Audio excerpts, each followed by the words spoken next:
Welcome to triple star academy Banda. तो students, आज हम पढ़ने वाले हैं न्यूट्रिशन का ये सेकंड लेक्चर, जिसमें पढ़ेंगे हम फोटोसिंथेसिस यानी कि प्रकाश संश्लेषण। ठीक है स्टूडेंट्स, ये क्लास 10th का लेक्चर सेकंड है। तो इसमें हम पढ़ेंगे कि प्रकाश संश्लेषण क्या है। तो स्टूडेंट्स देखें, फोटोसिंथेसिस का मतलब ही होता है, फोटो का मतलब होता है लाइट और सिंथेसिस का मतलब है सिंथेसाइज करना यानी कि बनाना, यानी कि प्रकाश की उपस्थिति में भोजन का निर्माण करना। इसी को हम क्या कहते हैं? इसी को हम कहते हैं प्रकाश संश्लेषण। ठीक स्टूडेंट्स, तो देखें बगल में चित्र के द्वारा दर्शाया गया है कि प्रकाश संश्लेषण क्या है। तो देखें स्टूडेंट्स, आप जानते हैं कि एक पौधे में रूट, स्टेम और लीफ तीन चीजें होती हैं और इन्हीं तीन चीजों से कंप्लीट एक हमारा पौधा बनता है। ठीक स्टूडेंट्स, अब देखें आप लोग जानते हैं कि पौधे जो होते हैं वो ऑटोट्रॉफ होते हैं यानी कि स्वपोषी होते हैं। ठीक, यानी कि इनको कहीं भी जाने की आवश्यकता नहीं होती, ये स्वयं भोजन बना लेते हैं। किसके द्वारा? नेचर के द्वारा। ठीक, जितना भी नेचर से इनको मिलता है उसी से अपना भोजन बना लेते हैं। ठीक स्टूडेंट्स, लेकिन हम लोग क्या करते हैं? हेटेरोट्रॉफ का क्या करते हैं? इन्हीं पौधों के द्वारा, इन्हीं के माध्यम से हम भी अपना भोजन तैयार करते हैं, यानी कि हम इन पर पूरी तरह से निर्भर रहते हैं। ठीक, यानी कि अगर पौधे नहीं होंगे तो हम लोगों को भी भोजन नहीं मिलेगा। ठीक स्टूडेंट्स, तो देखें इसमें किस किस चीज की रिक्वायरमेंट होती है? तो सनलाइट की। ठीक, पहला सनलाइट होना चाहिए। ठीक, इसके बाद क्लोरोफिल होना चाहिए और CO2 होना चाहिए और H2O होना चाहिए। ठीक स्टूडेंट्स, तो देखें सनलाइट आपको कहां से मिल जाएगी? सूर्य से। ठीक, सन से मिलेगी। और इसके बाद जो क्लोरोफिल है वो आप लोग जानते हो क्लोरोफिल क्या है। इसको हिंदी में पर्णहरिम कहते हैं और यह पत्तियों के क्लोरोप्लास्ट में पाया जाता है। किसमें पाया जाता है स्टूडेंट्स? हरित लवकों में ये क्लोरोफिल पाया जाता है। ठीक, इसका काम क्या है? तो आप बताओगे कि क्लोरोफिल जो है पत्तियों को हरा रंग प्रदान करता है। ठीक, इसके बाद CO2 कार्बन डाइऑक्साइड, आप लोग जानते हैं कि वायुमंडल में कार्बन डाइऑक्साइड है। ठीक, इसके बाद H2O यानी कि जल आप लोग जानते हैं कि पानी बरसता है तो उसके द्वारा अवशोषित करते हैं पौधे जड़ों के द्वारा। और इसके बाद हम लोग सींचते भी हैं, पानी डालते रहते हैं पौधों में, तो उससे क्या होता है? उससे भी रूट अवशोषित करती हैं पानी को। ठीक, तो आप देखें अगर प्रोसेस की हम बात करें तो कैसे होगा? तो आप लोग बताओगे कि यहाँ जैसे सनलाइट है और पत्ती आप लोग जानते हो कि पत्ती में एक लैमिना होता है। क्या होता है? लैमिना। ठीक, जिसको हम पर्णफलक कहते हैं। क्या कहते हैं? पर्णफलक। आप लोग जानते हैं कि पत्तियां चपटी होती हैं। कैसी होती हैं? फ्लैटेड होती हैं। फ्लैटेड, तो उसमें जो फ्लैटेड वाला पार्ट होता है यानी कि ये पार्ट जो आपको दिख रहा है तो ये क्या कहलाता है? लैमिना। क्या कहलाएगा? लैमिना कहलाएगा। ठीक स्टूडेंट्स, और जहां से ये स्टेम से लगा होता है तो उसको हम कहते हैं पर्ण आधार। क्या कहते हैं? पर्ण आधार या लीफ बेस कहते हैं। और इतना भाग जो आपको दिख रहा है, ये इतना भाग, इसको हम कहते हैं पेटियोल। क्या कहते हैं? पेटियोल, या कह सकते हैं स्टॉक, यानी कि पर्ण ग्रंथ कहते हैं इसको। लीफ स्टॉक कहते हैं या पेटियोल कहते हैं। तो ये इतना भाग आपका क्या है? लीफ जो है पर्ण ग्रंथ कह सकते हो। ठीक है स्टूडेंट, इसके बाद ये आपको जो एक सीधी रेखा दिख रही है इसको हम कहते हैं सिरा। क्या कहते हैं? सिरा। और इसी सिरा से कई सारी सिराएं निकली होती हैं। जैसे ये पत्ती आपको दिख रही है, इस पत्ती में ये सिरा आप बताओगे कि जालिकावत है। कैसा सिरा है? जालिकावत सिरा है। ठीक, लेकिन अगर आप बात करें केला की बात करें, ठीक, या आप बात करें गन्ने की, तो उनकी अगर आपने लीफ देखी होगी तो उसमें समानांतर जो है आपका इस प्रकार से समानांतर लाइनें पड़ी होती हैं और इनको हम सिराएं ही कहते हैं। तो उसको हम कहते हैं समानांतर सिराएं। ठीक स्टूडेंट्स, अब ये बात करें कि हम सिराएं होती क्या हैं, इनका काम क्या है। तो जैसे जिस प्रकार से मनुष्य में बहुत सारी कैपिलरीज होती हैं और वो कैपिलरीज करती क्या है कि हमारे जो है ब्लड को सर्कुलेट करती हैं, उसी प्रकार से ये सिराएं भी सर्कुलेशन का काम करती हैं। सर्कुलेशन का काम कैसे करेंगी? तो जिस प्रकार से ये अपना भोजन बनाएंगी और भोजन फ्लोएम को द्वारा पूरे जो है रूट तक पहुंचेगा, उसी प्रकार से जो जल है वो जाइलम के द्वारा पत्तियों तक पहुंचेगा और यह काम पूरा इन्हीं का सिराओं का ही होता है। ठीक है स्टूडेंट्स, अगर हम बात करें एक पत्ती की, तो पत्ती का अगर जब सेक्शन आप लोग काटते हो तो उसके अंदर की अगर हम बात करें एनाटॉमी की, तो एनाटॉमी में आप देखोगे कि एक एपिडर्मिस होता है। ठीक, एपिडर्मिस जो होता है वो लोअर एपिडर्मिस होता है, एक अपर एपिडर्मिस होता है। अपर एपिडर्मिस की तरफ स्टूडेंट्स पाया जाता है क्लोरोप्लास्ट आपका, और जो लोअर वाला एपिडर्मिस होता है उसके नीचे पाए जाते हैं स्टोमाटा। ठीक, स्टोमाटा यानी कि रंध्र क्या है, तो आप लोगों ने रंध्र की संरचना देखी होगी कि इस प्रकार से रंध्र की संरचनाएं होती हैं, और इनका काम क्या है, तो इनका काम होता है कि ये स्टोमाटा जो होते हैं ये बाहरी जो वायुमंडल है तो उससे क्या करेंगे कि CO2 को अंदर लेते हैं और O2 को यानी कि ऑक्सीजन को बाहर छोड़ते हैं। ठीक है स्टूडेंट्स, तो यही स्टोमेटा इनमें पाए जाते हैं पत्तियों में, और इन्हीं स्टोमेटा का इनमें खेल होता है। तो जिस प्रकार से देखें प्रोसेस इसकी देख ले कि जैसे मान लीजिए सन से ये लाइट आई, ठीक, लाइट आएगी तो पहले ये पत्तियों में प्रवेश होगी। ठीक, पत्तियों में जैसे प्रवेश होगी तो अंदर क्लोरोप्लास्ट में पहुंचेगी, और क्लोरोप्लास्ट से पहुंच जाती है क्लोरोफिल में। कहां पहुंच जाएगी स्टूडेंट्स, क्लोरोफिल में। ठीक, इसके बाद आप लोग देखते हैं कि बाहरी हमारे यहाँ वातावरण में CO2 है।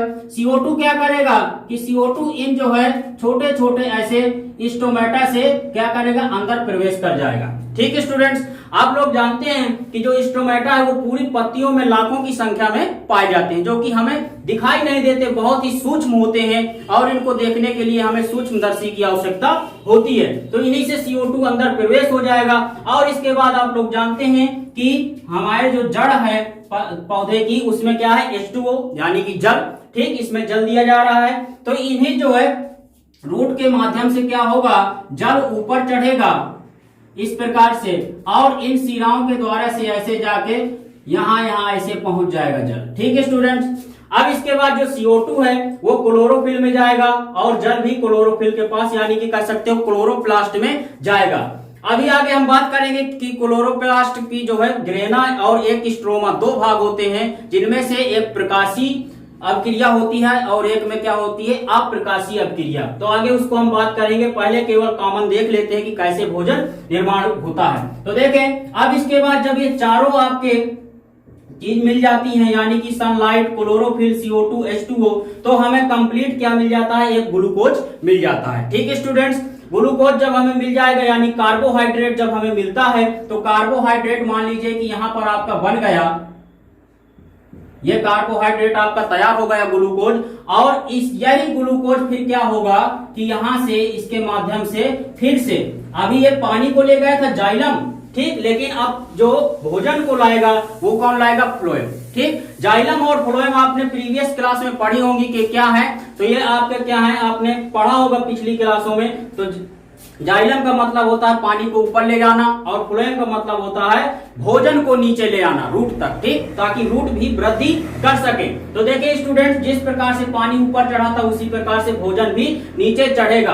अब देखिए आप लोग देख रहे हैं कि इसमें जब ये अभिक्रिया होगी इनके बीच में, तो इसमें O2 भी बनेगा यानी ऑक्सीजन भी बनेगा। तो ऑक्सीजन क्या होगा कि ऑक्सीजन इन्हीं जो है स्टोमाटा के द्वारा नीचे आ जाएगा, यानी कि इन्वायरमेंट में फिर से ऑक्सीजन पहुंच जाएगा। इन्वायरमेंट से पौधों ने लिया क्या था, CO2, और दिया क्या उनको, O2 यानी कि ऑक्सीजन। ठीक, और यही ऑक्सीजन हम अपने श्वसन में, यानी जितने भी एनिमल्स हैं वो अपने श्वसन में इस्तेमाल करते हैं। ठीक स्टूडेंट, और जो हमारे जो है श्वसन के दौरान CO2 निकलती है वो एनवायरनमेंट में, तो वो क्या करते हैं, पौधे इस्तेमाल करते हैं। ठीक है स्टूडेंट्स, ये बात आपको इतनी समझ में आई। तो अब देख लीजिए इसकी हम अगर परिभाषा की बात करें, डेफिनेशन की, तो वो क्या होगी, तो आप बताओगे कि वह है जैव रासायनिक प्रक्रिया। कैसी प्रक्रिया है ये, जैव रासायनिक प्रक्रिया है। ठीक, जिसके द्वारा अकार्बनिक सरल यौगिकों, यानी कि आपके ये सरल यौगिक हैं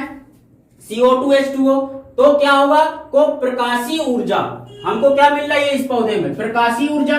प्रकाशीय ऊर्जा व पर्णहरिण की उपस्थिति में, किसकी उपस्थिति में, प्रकाशीय ऊर्जा व पर्णहरिण की उपस्थिति में कार्बोहाइड्रेट, क्या है बच्चों, कार्बोहाइड्रेट यानी कि ग्लूकोज, ठीक, के रूप में बदल दिया जाता है, या कह सकते हो ग्लूकोज यहाँ पर निर्मित हो जाता है। ठीक है स्टूडेंट्स, इसकी अगर आप लोग देखें अभिक्रिया, ये मोस्ट इंपॉर्टेंट है, अगर आप पेपरों में ये आ जाए तो इसको लिखना बहुत जरूरी है। अगर इसको आप लिख देते हैं तो आपको पूरा नंबर मिलता है। देखें 6CO2 12H2O, तो ये क्या है आपका, ये है आपका कार्बन डाइऑक्साइड,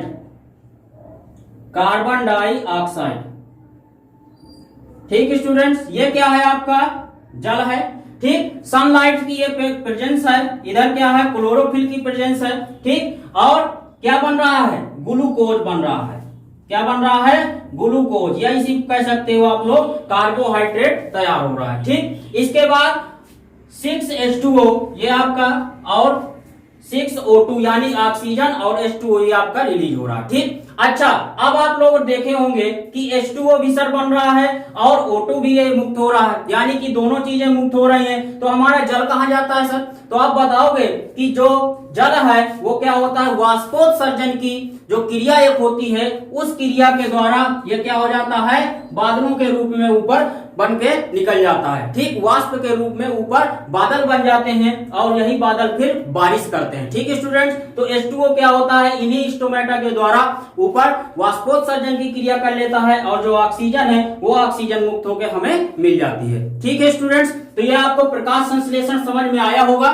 ठीक, और इसको आप लोग चाहें तो नोट कर लीजिए जल्दी से, या फिर आप लोग इसको स्क्रीनशॉट ले सकते हैं। तो स्टूडेंट्स अब देखिए हम बात करते हैं प्रकाश संश्लेषण की क्रियाविधि।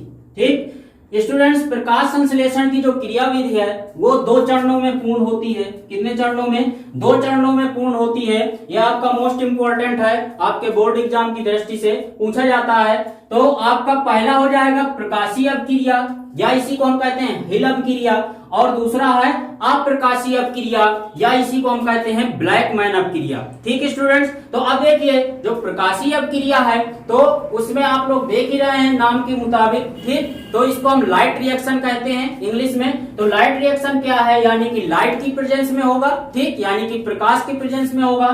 ठीक, और इसको हिल अपक्रिया क्यों स्टूडेंट्स कहते हैं, तो आप लोग बताओगे कि इसका जो खोज है या सर्वप्रथम इसका अध्ययन जो किया था वो किया था हिल नामक वैज्ञानिक ने, रॉबर्ट हिल नामक वैज्ञानिक ने इसका सबसे पहले अध्ययन किया था, इसीलिए इसको हम हिल अपक्रिया भी कहते हैं। ठीक स्टूडेंट्स, अब देखें जो हिल अपक्रिया है या प्रकाशीय अपक्रिया है तो वो कहां पर होती है, तो वो होती है ग्रैना भाग में। कहां पर, क्लोरोप्लास्ट के जो ग्रैना भाग है उसमें होती है। आपने प्रीवियस 9th क्लास में पढ़ा होगा क्लोरोप्लास्ट का जो संरचना है उसको आपने देखा होगा कि इस प्रकार से सिक्के जैसी संरचना, ऐसे सिक्के की ढेर जैसी जो संरचनाएं होती हैं उसको हम क्या कहते हैं, ग्रेना भाग कहते हैं। क्या कहते हैं, ग्रेना। ठीक, यानी कि एक भाग को हम कहते हैं ग्रेनम।